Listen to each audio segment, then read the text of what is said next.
I'm Heather, 32 years old. And 3 weeks ago, at my father's retirement party, he did something that made me decide to erase myself from this family permanently. Picture this. A glittering country club ballroom, 200 guests in designer suits and cocktail dresses, champagne flowing like water. My father stood on stage, microphone in hand, introducing his family one by one. When he got to me, he smiled that smile I'd seen 1,000 times. The one that looked warm to everyone else but cut like glass. "And this is my daughter, Heather," he said. "No degree, no future, just free loads off the family." 200 people laughed. I didn't flinch. I didn't cry. I just smiled, raised my champagne glass, and said, "Cheers.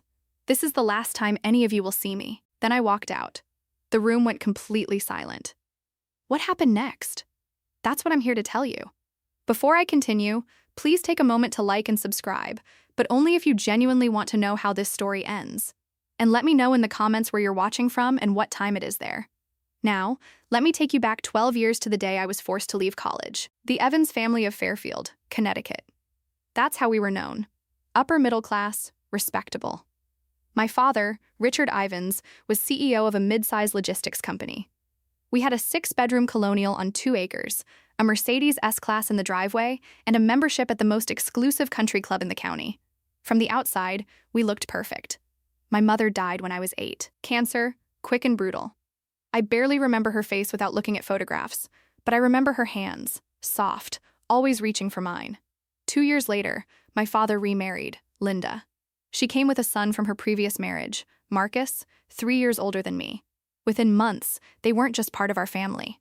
They were the family. I became furniture, not in any dramatic way. You understand? No Cinderella-style abuse, just invisibility. Marcus got the praise for his grades. Mine were ignored. Marcus got the new car at 16. I got his hand-me-down. Marcus was the future of the company. I was also here. My father never hit me, never screamed at me. He just looked through me like I was a window. He was trying to see past. But there was one person who saw me. My grandmother, Margaret Ivans, my father's mother. She'd call me every Sunday, ask about my classes, my friends, my dreams.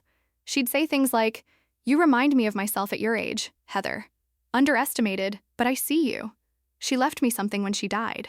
Something no one in the family knew about. But I'm getting ahead of myself. In this family, I learned to become invisible. What I didn't know then was that invisibility would become my greatest weapon. The day my future was decided for me, I was 20 years old. Sophomore year at UConn, business major, 3.8, 8 GPA. I had plans, dreams, a scholarship application sitting on my desk for a summer program in London. My father called me home on a Wednesday. "Family meeting," he said. Those 2 words had never meant anything good. I found him in his study. Mahogany desk, leather chair, walls lined with awards and certificates. Linda stood beside him, her hand on his shoulder, supportive, united. "Heather," my father began, not looking up from his papers. "We need to make some sacrifices as a family. Marcus has been accepted into the Wharton MBA program. It's an incredible opportunity." My heart rate didn't change. I already knew where this was going. "We can't afford both your tuition and his program," he continued. "So, we've decided you'll take a break from school just for now. Marcus' career will benefit the whole family." Linda nodded, her voice honey-sweet. "A girl doesn't need an MBA to have a good life, Heather. You'll find a nice husband someday. That's what really matters." I sat there frozen. Not because I was surprised. I'd spent 12 years learning not to be surprised, but because some small, stupid part of me had still hoped. "You said you'd support my education," I heard myself say. "You promised Mom before she died." My father's jaw tightened. "Circumstances change. When the company stabilizes, I'll make it up to you." He never did. What I found out later through a cousin's slip of the tongue was that there was plenty of money. They just chose not to spend it on me. I didn't argue that day. I just nodded. But inside, I made a promise to myself. This was the last time I'd let anyone else decide my worth. I moved to Boston with $2,000 in savings and a suitcase of clothes that didn't fit the life I was leaving behind. My first apartment was a 400-feet studio above a laundromat in Allaston. The radiator clanked all night. The walls were thin enough to hear my neighbor's TV. I ate ramen for dinner and day-old bagels from the cafe where I worked mornings. But here's the thing about rock bottom. You can't fall any further. I got a job as an administrative assistant at a small logistics company. Entry-level minimum wage plus benefits. The owner, A gruff man named Walter Barnes saw something in me that my family never had. "You've got a brain, Heather," he told me one day. "Use it." So I did. I stayed late. I learned every system, every process. I took free online courses at night. Supply chain management, operations, business fundamentals, MIT open course. Where became my college? I didn't call home, didn't ask for a single dollar. When my father's secretary sent me a birthday card with a $50 check from the family, I tore it up and threw it away. 4 years after I left Connecticut, I had saved enough to start my own consulting firm, Meridian Consulting, LLC. Just me, a laptop, and a rented desk in a co-working space. I kept my name off everything public. No LinkedIn profile, no press releases. All business went through the company name and my lawyer. Why the secrecy? Because I knew my family. If they found out I was succeeding, they'd find a way to take credit or tear it down. Some people build empires to prove their worth. I built mine in silence because silence was the only language my family had ever taught me. Grandmother Margaret died 2 years ago when I was 30. I flew to Connecticut for the funeral, sat in the back pew, watched my father deliver a eulogy about a remarkable woman who dedicated her life to family. The irony was so thick I could taste it. At the reception, I kept to myself. No one seemed to notice I was there, which was exactly how I wanted it. But 3 days later, I got a call from a lawyer I'd never heard of. Eleanor Smith from a Boston firm specializing in estate planning. "Miss Ivins, I represent your grandmother's separate estate. She established a trust fund in your name 8 years ago with explicit instructions that no other family member be informed of its existence." I nearly dropped my phone. The trust contained $800,000. "She left a letter for you as well," Eleanor continued. "Would you like me to read it?" I said yes, though my voice didn't sound like my own. "My dearest Heather," Eleanor read, "I know what they did to you. I know about the tuition, the promises, all of it. I argued with your father until I had no words left. He wouldn't listen. He never does. This money is yours. No strings, no conditions. Use it to build the life you deserve, the life they tried to take from you. Remember what I always told you. Don't let anyone say you're not worthy. When they finally see your worth, it will be too late for them. I believe in you. I always have. All my love, Grandma Margaret." I used part of that money to expand Meridian Consulting. The rest I kept as insurance for a day I hoped would never come, but always knew might. That day came 3 weeks ago. Let me tell you about Meridian Consulting today. 15 employees, $4 million in annual revenue. Offices in Back Bay, Boston. The kind of address that makes people take you seriously before you even open your mouth. I wear Cartier now, not because I need to impress anyone, but because I earned every piece myself. We specialize in logistics optimization, helping companies streamline their supply chains, reduce costs, improve efficiency. It's not glamorous work, but it's profitable, and I'm good at it. Here's the part that would make you laugh if it weren't so painfully ironic. One of our biggest clients is Ivins Logistics, my father's company. They signed a 5-year service contract with us 3 years ago. We handle their route optimization, warehouse management, consulting, and carrier negotiations. The contract is worth about 40% of their annual revenue in operational savings. My father has no idea. All communications go through my team. All contracts are signed by my CFO, Daniel Reeves. The few times Richard Ivins has praised Meridian Consulting at industry events, he's been praising his own daughter's work. The daughter he told everyone was worthless. 3 weeks ago, I received a formal invitation to his retirement party. Gold embossed lettering. "Richard Ivins requests the pleasure of your company." I almost threw it away. Almost. But then I thought about Grandma Margaret, about 12 years of silence, about every promise broken and every door closed in my face. I RSVP'd, yes, not because I wanted reconciliation, not because I hoped things had changed. I went because I knew with absolute certainty that my father would do something unforgivable, and when he did, I wanted to be there to say goodbye on my own terms. I just didn't know how right I would be. The Fairfield Country Club hasn't changed in 30 years. Same S. Swarovski chandeliers, same pretentious valet service, same crowd of old money and new ambition pretending they belong together. I wore a black Valentino dress, simple, elegant, expensive. My grandmother's pearl earrings, Cartier watch, Hermes Birkin bag. Everything I owned I'd bought myself. That mattered to me more than the labels. Linda intercepted me at the entrance. She'd aged, but her smile hadn't. Still that perfect mask of warmth that hid something colder underneath. Her dress was Chanel. Her diamonds were large, and her eyes did a quick inventory of my outfit before she spoke. "Heather, you came." Her tone suggested this was a pleasant surprise and a minor inconvenience. Your father wasn't sure you'd have something appropriate to wear. I smiled. How thoughtful of him to worry. Inside, 200 guests mingled beneath crystal light. The who's who of Connecticut business, bankers, lawyers, executives, politicians. I recognized some faces from my father's old dinner parties. None of them recognized me. Marcus swept past with a model thin blonde on his arm, not even glancing my direction. He was telling someone about his vision for the company's future. Classic Marcus. All confidence, no substance. I found my seat assignment. Table 14, the far corner near the service entrance with friends of the family I'd never met. Not the family table, not even close. I wasn't surprised, but I noted it. A waiter offered champagne. Dom Perignon, nothing but the best for Richard Ivans's big night. I took a glass. Across the room, I caught my father's eye. He nodded once, a dismissal disguised as acknowledgement, then turned back to his real guests. The evening was just beginning, and I had a front row seat to my own family's contempt. I've learned over the years that the best information comes from staying quiet and keeping your ears open. From my corner table, I watched and listened. The acoustics in that ballroom carried conversations better than people realized. My father was holding court near the bar, surrounded by business associates.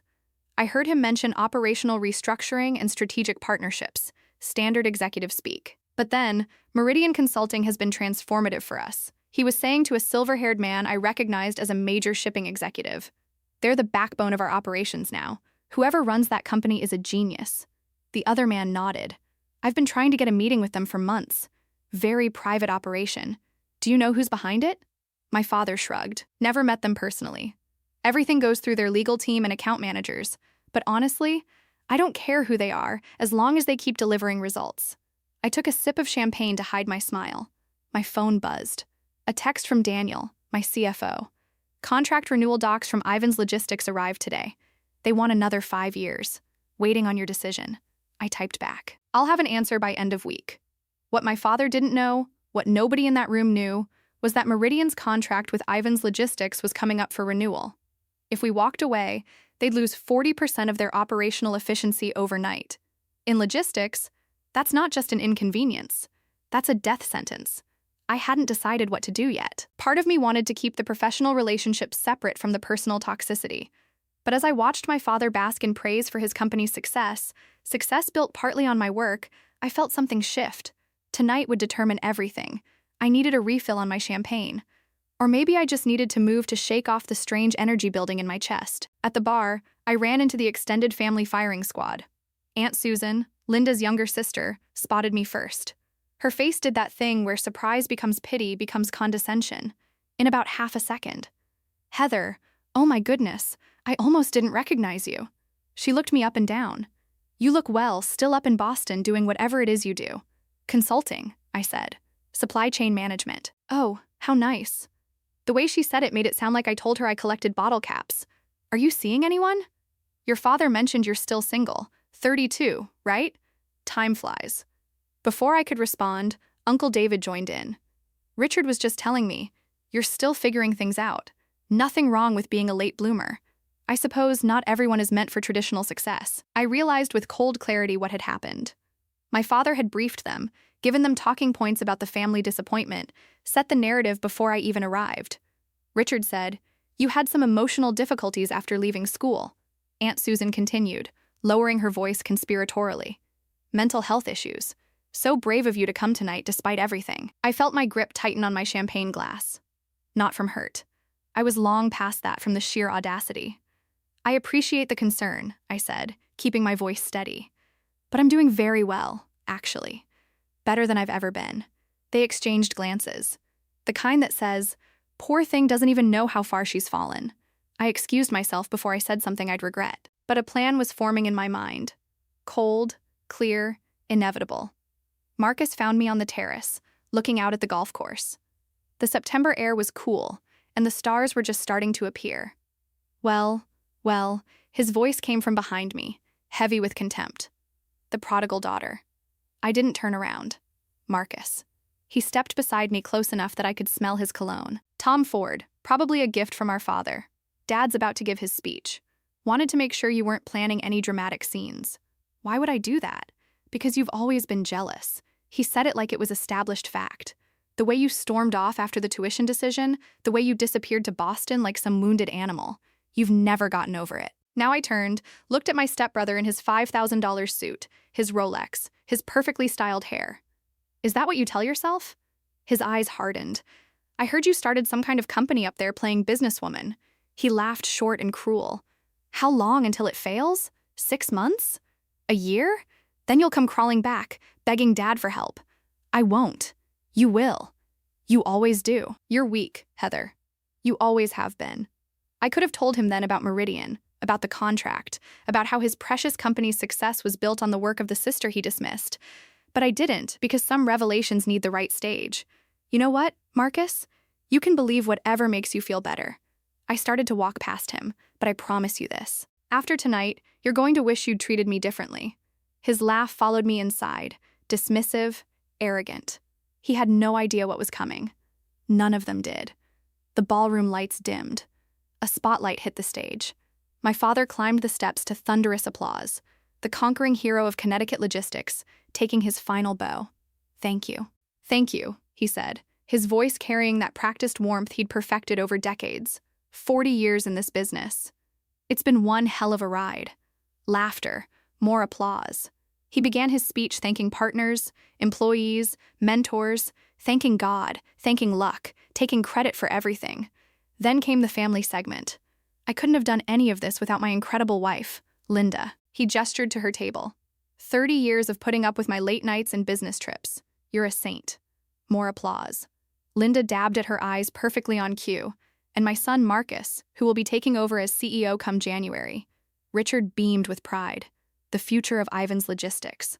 I couldn't be prouder. Standing ovation. Marcus Rose waved. The picture of corporate royalty. Then my father's eyes found me, and something shifted in his expression. Something mean. And of course, my daughter Heather. The spotlight swung to my table. I felt 200 pairs of eyes turned toward me. No degree, no real career, just freeloads off the family. He paused for comedic effect. But hey, at least she showed up tonight. Maybe someday she'll find a rich husband to take care of her. The room erupted in laughter. Real laughter. The kind that comes from people who think they're in on a joke, not realizing they're watching cruelty dressed up as comedy. I sat perfectly still. Didn't flinch. Didn't cry. Didn't look away. I just waited for the laughter to fade. And then I stood up. The room went quiet as I rose. I could feel every eye on me. Some curious, some pitying, some already preparing to witness a breakdown. The unstable daughter finally cracking under her father's harmless joke. I picked up my champagne glass slowly, deliberately. My father's smile faltered just slightly. He hadn't expected me to react. I never did. I was supposed to sit there and take it like I always had. I raised the glass toward him. Congratulations on your retirement, Dad. My voice was clear, steady, loud enough for every microphone in the room to pick up. 40 years in business. Quite an achievement. I paused. You taught me a lot about hard work, about sacrifice, about exactly what kind of loyalty family can expect from you. The silence was absolute now. I could hear someone's ice clinking in their glass 3 tables away. So, here's to you. I lifted my champagne higher. Cheers. This is the last time any of you will see me. I set the glass down without drinking. Then, I picked up my Birkin bag, turned, and walked toward the exit. My Louis Vuitton heels clicked against the hardwood floor, the only sound in that cavernous room. I didn't run, didn't hurry, just walked, spine straight, head high, behind me. Silence. Complete, total devastating silence. Someone gasped. Someone else whispered something I couldn't hear, but mostly there was just the echo of my footsteps and 200 people trying to process what they just witnessed. The daughter, who was supposed to be broken, had just walked out on her own terms. I pushed through the double doors and stepped into the night. And for the first time in 12 years, I could breathe. I was almost to my car, a Tesla Model S, black custom plate reading Mr. DD1, when I heard footsteps behind me. Heather, stop right there. Linda's voice, shrill and furious. I kept walking. What do you think you're doing? She grabbed my arm, spinning me around. Her face was red beneath the country club lights. Her careful composure cracked. Do you have any idea what you just did? You humiliated your father in front of everyone? I looked at her hand on my arm until she removed it. I humiliated him? I asked quietly. I think you have that backwards. My father appeared behind her, his face a thundercloud. 200 guests were probably watching from the windows. He was aware of that. I could see him calculating. "Get back inside," he said, his voice low and dangerous. "Apologize now." No. The word hung in the air between us. "This isn't a negotiation, Heather. I'm your father. I'm telling you." "You're telling me what?" I cut him off. Something I'd never done in my life. That I should go back in there and let you keep using me as your punchline. That I should smile while you tell 200 people I'm worthless. It was a joke. It was the truth of how you see me. And I'm done pretending otherwise. I opened my car door. My father stepped forward. "If you leave now, you're done. Do you understand me? No more family, no more support, nothing." I almost laughed. "Dad, you cut me off 12 years ago. You just didn't have the courage to say it out loud." I slid into the driver's seat. "Tonight, I'm saying it for both of us." I started the engine. "Goodbye." And I drove away. I pulled into a rest stop about 20 minutes outside Fairfield and sat in my car, engine idling, hands still on the wheel. For a long moment, I just breathed. Okay, let me step out of the story for a second and talk to you directly. I know some of you watching this have been through something similar. Maybe not a retirement party, maybe not 200 witnesses, but that feeling of being the family disappointment, the one they talk about in whispers, the one whose success they refuse to see. I know you understand. If you've ever sat at a family gathering while someone made you the punchline, if you've ever smiled through pain because making a scene would only prove them right, if you've ever loved people who made you feel invisible, this story is for you. So, here's what I'm asking. If any of this is resonating with you, drop a comment, tell me your story, or just let me know you're here. Because honestly, knowing I'm not alone in this, that means more than you can imagine. And if you want to know what happened next, and trust me, the next part is where everything changes. Make sure you're subscribed, hit that bell, because what my father discovered in the weeks after that party, well, let's just say he learned exactly how wrong he was about me. Now, back to the story. The morning after the party, I woke up in my Boston apartment feeling lighter than I had in years. But I knew it wasn't over. Families like mine don't let go that easily. They would try to control the narrative, spin the story, make me the villain. What they didn't know was that I had something they couldn't spin their way out of. Let me tell you about the week that followed. It started with text messages. Not from my father. He was too proud for that. But from cousins, aunts, family, friends, people I hadn't spoken to in years, suddenly very concerned about my mental state. "Heather, I heard about the party. Your dad says you're struggling. Do you need help? Susan told me you had some kind of breakdown. We're all worried about you, sweetie. Your father loves you. He just wants what's best.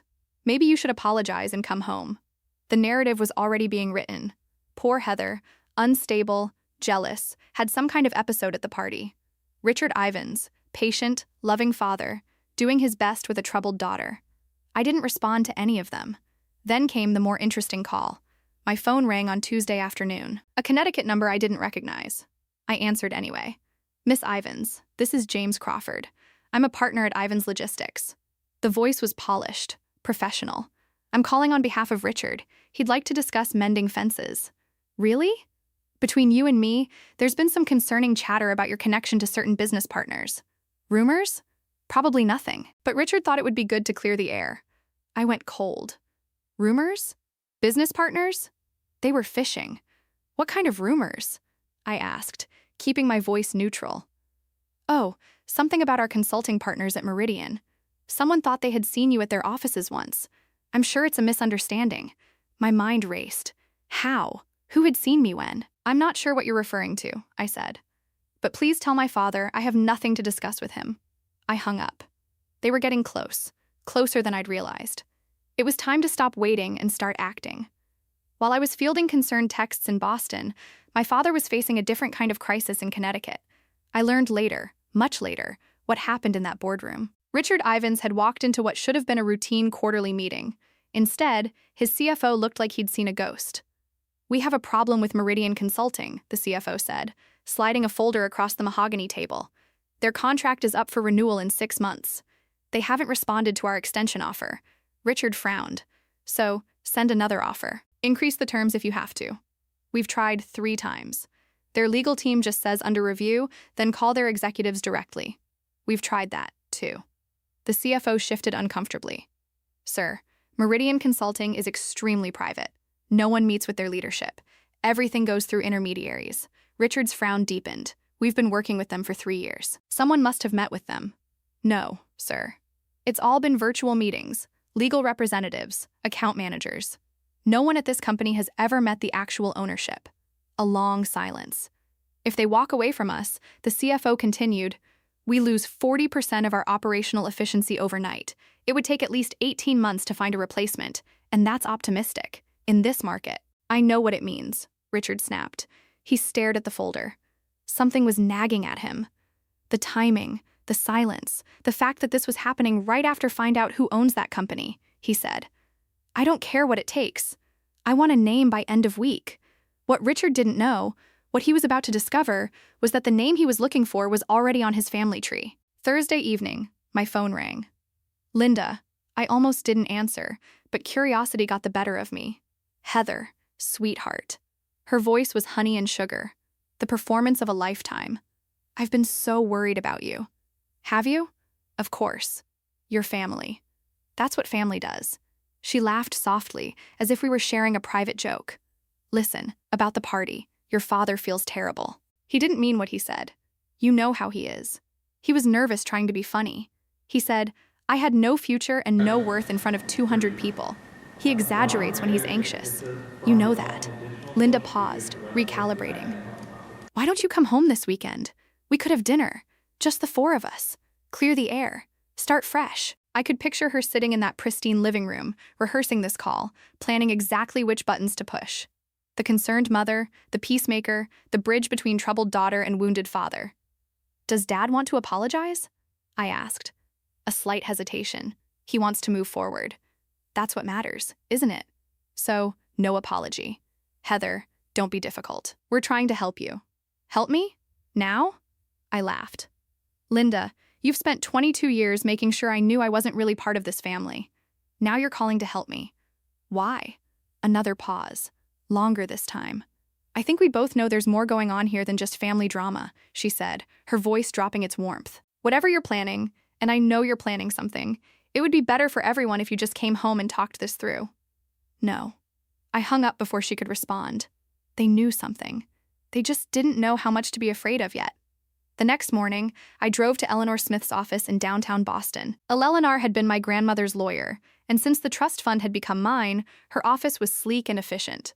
Glass and steel, Boston skyline views, the kind of place where serious business happened. I've been expecting you, she said when I walked in. I assume this is about Ivan's logistics. They're investigating Meridian, trying to find out who owns it. Eleanor nodded unsurprised. Your anonymity is always going to be temporary. The question is, how do you find this read documents across the Meridian contract with Ivan's logistics, every bond, every renewal term, every exit provision, the trust fund documents, the company and corporation papers. Your contract includes a standard 30-day termination notice, Eleanor said, pointing to the relevant section. You can end the agreement for any reason. No penalties, no legal exposure. And my grandmother's trust completely separate from the Ivans family estate, legally unimpeachable. Richard has no claim to any of it, even if he tried to contest. She looked at me over her glasses. Margaret made sure of that. I stared at the papers. Everything was in order. Everything was legal. Every T crossed. Every I dotted. What did my grandmother say about all this when she set up the trust? Eleanor smiled sadly. She said, one day, Heather is going to need leverage, and when that day comes, I want her to have it. I felt tears prick at my eyes. Grandmother Margaret, protecting me even from the grave. She also said something else, Eleanor added. Tell her not to be cruel about it. Just be honest. Sometimes the truth is punishment enough. I nodded. The truth it was. Then that afternoon, I sat down with Daniel Reeves, my CFO, in Meridian's conference room.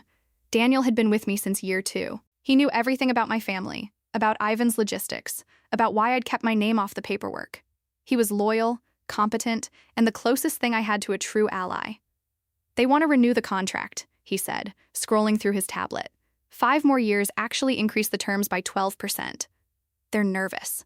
They should be. I pulled up the financial projections on the conference room screen. Numbers don't lie. And these numbers told a devastating story. If we walk away, Ivan's Logistics loses 40% of their operational efficiency within 60 days. In logistics, that's not a dip, That's a free fall. Their clients will start looking elsewhere. Their margins will collapse. Daniel nodded. Marcus just took over as CEO. If this hits on his watch, his reputation is finished before he starts. We sat with that for a moment. It felt surreal, holding so much power over people who had spent decades making me feel powerless. "What do you want to do?" Daniel asked. I'd been thinking about this for days, about Grandma Margaret's words, about revenge versus truth, about what kind of person I wanted to be. "Draft the termination letter," I said finally. 30-day notice per the contract terms. No malice, no accusations, just business. And the reason? Strategic repositioning. That's all they need to know officially. I paused. But I'm also going to write a personal letter to my father. Separate envelope. He deserves to know exactly who he's been depending on and exactly why that's ending. Daniel nodded. "When do you want to send it?" "Monday. First thing. No more waiting. No more hiding." I spent all of Sunday writing that letter, not the official termination notice. Daniel handled that. The professional language, the legal provisions, the clinical restructuring of client portfolio explanation that would go in the file. I wrote the personal letter, the truth. I went through 7 drafts. The first was too angry, pages of accusations, every hurt cataloged and condemned. The second was too cold. The third was too desperate. The final version was simple, clean, factual. "Dear Dad, you said I had no future. You told 200 people I was worthless. I want you to know something. The company you called the backbone of Ian's logistics, Meridian Consulting, is mine. I built it. I own it. For 3 years, the daughter you dismissed has been a cornerstone of your business. I'm ending our contract not as revenge, as a boundary. Grandma Margaret left me a trust fund you never knew about. She saw what you couldn't, that I was worth investing in. Everything I have, I built myself with her faith and without your support. I don't need you to apologize. I don't need you to understand. I just need you to know that I am not what you said I was. I never was. Don't contact me again. Heather Margaret Evans." I included my middle name deliberately, the name I'd added 3 years ago in honor of the only person in my family who'd believed in me. I also included a photocopy of the Meridian Incorporation papers. My name is sole owner, clearly visible. I read the letter 3 times, checked for typos, checked for excessive emotion, found none, just the truth. Sometimes I thought that's the most devastating weapon of all. Monday 9 a.m. courier confirmation. The package had arrived at Ivan's logistics headquarters. Someone named Patricia Chen had signed for it. Richard's executive assistant. I remembered her from childhood. I sat in my office watching my phone waiting. 10:15 a.m. missed call from Richard Ivans. 10:17 a.m. missed call from Richard Ivans. 10:23 a.m. missed call from Marcus Ivans. 10:31 a.m. missed call from Linda Ivans. 10:45 a.m. missed call from Richard Ivans. 11:02 a.m. text message from Richard. "Call me now." 11:15 a.m. text message from Marcus. "What the hell is this? Call us." 11:34 a.m. text message from Linda. "Heather, this is not funny. Pick up your phone." By noon, I had 12 missed calls, 8 text messages, and 2 voicemails I didn't bother listening to. I didn't respond to any of them. I had waited 12 years for this moment. They could wait a few more hours. At 2 p.m., my assistant knocked on my door. "Miss Ivans, there's a family who says they need to see you immediately. They're in the lobby." So, they'd driven to Boston. 5 hours of traffic and panic just to confront me in person. I took a deep breath, checked my reflection in the window, straightened my blazer. "Send them to conference room B," I said. "I'll be there in 5 minutes." This was it. The conversation I'd imagined 1,000 times. The confrontation I'd prepared for without knowing when it would come. I thought of Grandma Margaret, of her letter, of her faith in me. "Don't be cruel," she'd said. "Just be honest." I stood up, smoothed my skirt, and walked toward the conference room. Time to be honest. Conference room B had glass walls. I'd chosen it deliberately. My 15 employees could see inside, though they couldn't hear. Witnesses, not to humiliate anyone, but to ensure the meeting stayed civil. Richard, Linda, and Marcus stood clustered near the window, looking out at the Boston skyline. They'd never expected to see from this perspective, from my domain, my territory. My father turned when I entered. His face was gray, older than I'd ever seen him look. "Heather." His voice cracked on my name. "What is this?" "Hello, Dad, Linda, Marcus." I took a seat at the head of the conference table. Calm, professional. "I assume you received my letter." "Your letter?" Marcus stepped forward, jabbing his finger toward me.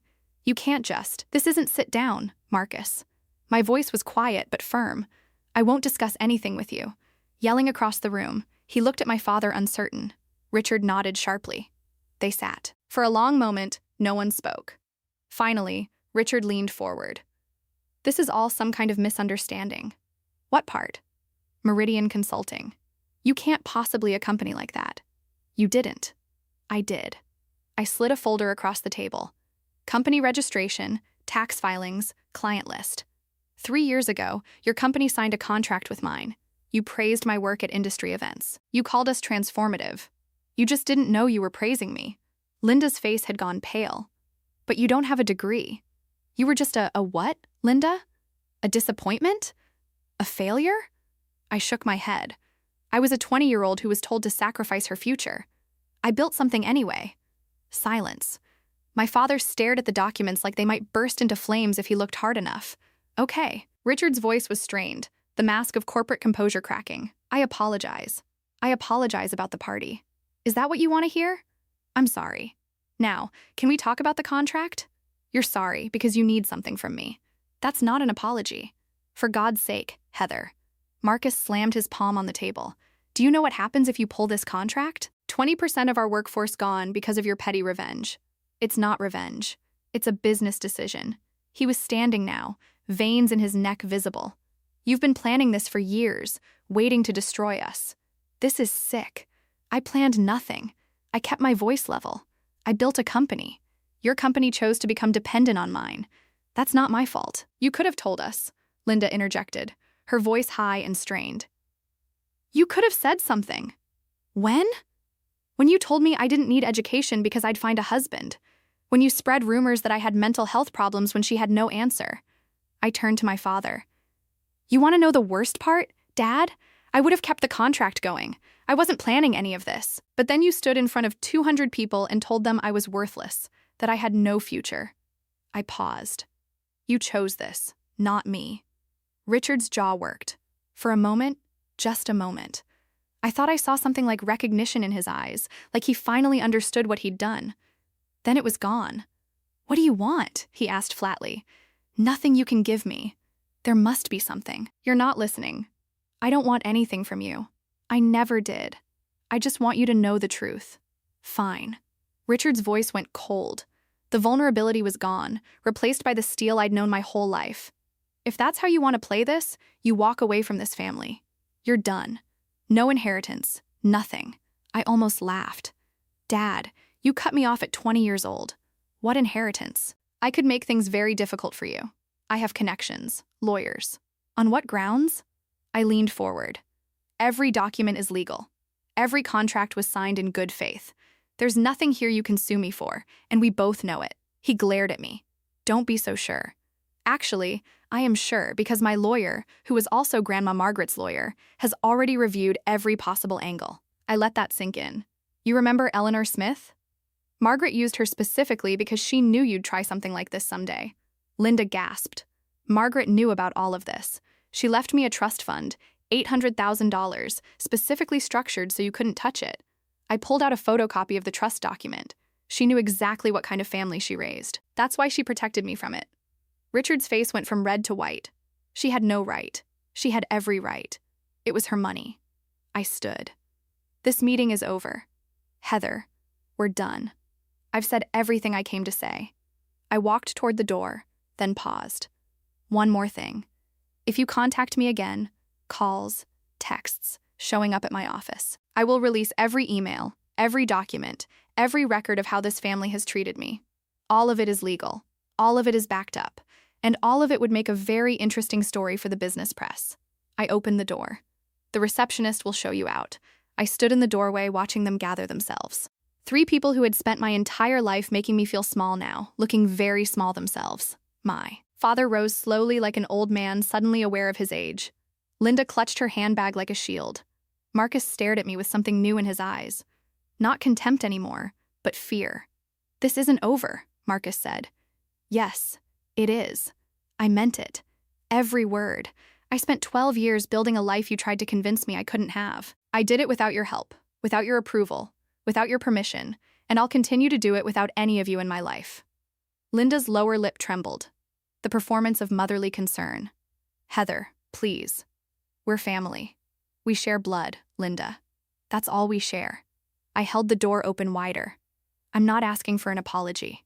I'm not asking for reconciliation. I'm setting a boundary. Don't contact me again. Don't mention me to your friends, your colleagues, anyone. Just let me go. Richard stopped in front of me. For a moment, we just looked at each other. Father and daughter, strangers who happened to share a last name. You really hate us that much? He asked, his voice barely above a whisper. No, Dad, I don't hate you. That's what you don't understand. I met his eyes steadily. I just don't need you anymore. And that's something you'll have to learn to live with. He had no response to that. They walked out through the lobby past my employees who carefully pretended not to watch. The glass doors closed behind them. I went back to my desk, opened my laptop, and got back to work. Okay, let me pause here again. If you're still watching, first of all, thank you. This isn't easy to tell, and knowing you're listening means more than you know. If you think this is where the story ends, it's not. The fallout from that meeting rippled out further than I expected. When I sent that termination letter, I thought I was just setting a boundary, protecting my peace, walking away from people who had hurt me. I didn't anticipate what would happen to Ivan's logistics or to my father's reputation or to the family secrets that would come spilling out once people started talking. Here's my ask. If this story has moved you, if it's made you think about your own family, your own boundaries, your own worth, hit that like button. It helps more than you know. And subscribe if you haven't already. Turn on notifications because the ending of this story, it's complicated. It's messy. And it taught me something about revenge that I didn't expect. Also, I'd love to hear from you. Drop a comment telling me, have you ever had to walk away from family? Did it feel like freedom or like grief? Or maybe both. I've read every comment on my previous stories, and they've helped me feel less alone in this. So, please share your thoughts. Now, back to the story. 1 week after that confrontation in my office, I received a phone call from someone I hadn't spoken to in years. Someone who had information that changed everything I thought I knew about my family and about why they really treated me the way they did. Let me tell you about that call. The caller was my Uncle Robert, my father's younger brother. Robert had always been the black sheep of the Ivans family, an artist, a dreamer, the one who didn't go into business. I hadn't seen him since my mother's funeral. Hadn't spoken to him in over a decade. Heather, his voice was older, rougher. I heard what happened at the party at Richard's office. Word travels fast. Small community. He paused. Listen, there's something you should know. Something I should have told you years ago, but I was too much of a coward. I sat down slowly. I'm listening. When your father said the family couldn't afford both your tuition and Marcus, that was a lie. I know. I figured that out. No, you don't understand. It wasn't just that there was money available. There was a specific fund. Your mother set it up before she died for your education. Enough to cover a full 4 years at any school in the country. My heart stopped. Richard drained it, used it for Marcus's MBA, then told you there was no money. Robert's voice cracked. Your mother wanted you to have choices, Heather. Richard stole them. The room tilted. I gripped the edge of my desk. Why didn't you tell me? Because I was afraid of Richard. We all were. Robert exhaled. Margaret, your grandmother. She found out. That's why she set up the trust for you. She couldn't get your mother's money back, but she could make sure Richard didn't take anything else. I thought about Grandma Margaret's letter. I know what they did to you. She knew all along. Why are you telling me now? I asked.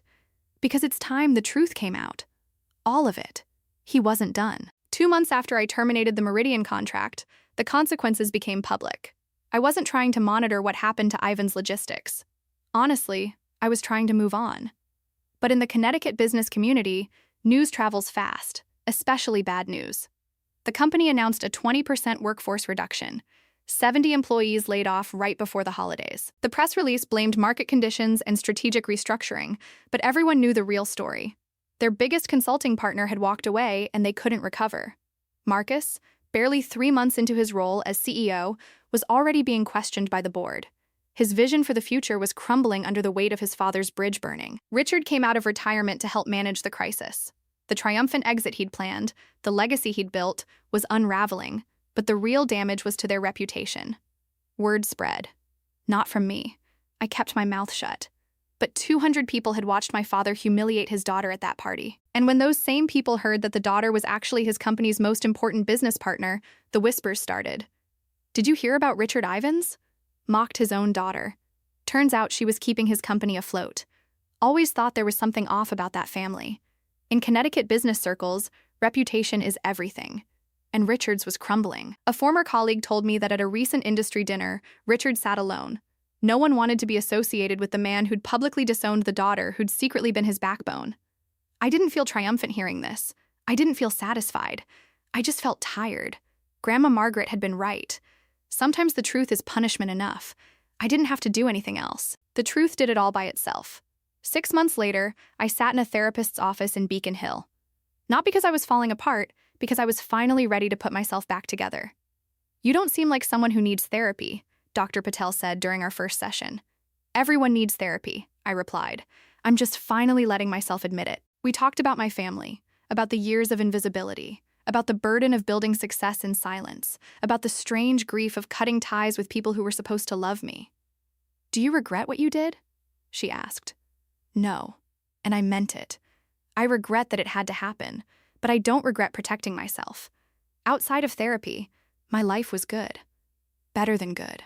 Meridian was thriving. We'd replaced the Ivins contract with 3 smaller clients, more diversified, more stable. Daniel got a promotion. I hired 4 new employees. We moved to a bigger office with views of the harbor. I reconnected with Uncle Robert. We had dinner once a month. He told me stories about my mother, the real ones, not the sanitized versions my father had fed me. She'd been fierce, apparently, stubborn, a fighter. "You're just like her," Robert said. "She'd be so proud of you." I still kept the photo of Grandma Margaret on my desk. I visited her grave every month, left flowers, told her about my life. It felt strange talking to a headstone, but also healing. "I did it, Grandma," I told her one spring morning. I didn't let them define me. The wind rustled through the cemetery trees. If I listened closely, I could almost hear her voice. "I knew you would, sweetheart. I always knew." So, here's what I learned. If you want the moral of this story, your worth is not determined by a degree. It's not determined by your family's opinion. It's not determined by who believes in you or who tries to tear you down. Your worth is determined by what you build when no one is watching, by who you become when everyone counts you out, by the life you create with your own 2 hands. My father thought he was teaching me a lesson at that retirement party. He thought he was putting me in my place. What he actually did was set me free. I don't hate my family. That's the part people struggle to understand. Hate takes energy. Hate is a chain. I'd rather spend that energy on people who deserve it. On work I believe in, on relationships that nourish me, on a life that's truly mine. Boundaries aren't about revenge. They're about protection. They're about saying, "This is where my life begins and your damage ends." If you're in a family that makes you feel small, if you have people in your life who see your potential as a threat instead of a gift, if you've ever been the family disappointment, the scapegoat, the invisible one, I see you. I've been you. And I promise you, there is life on the other side of walking away. Thank you for listening to my story. Thank you for being here. If this resonated with you, please subscribe, hit the notification bell, check the description for more stories like this one, and remember, you are not what they said you were. You never were. You are so much more. Until next time, this is Heather, and I'm finally free.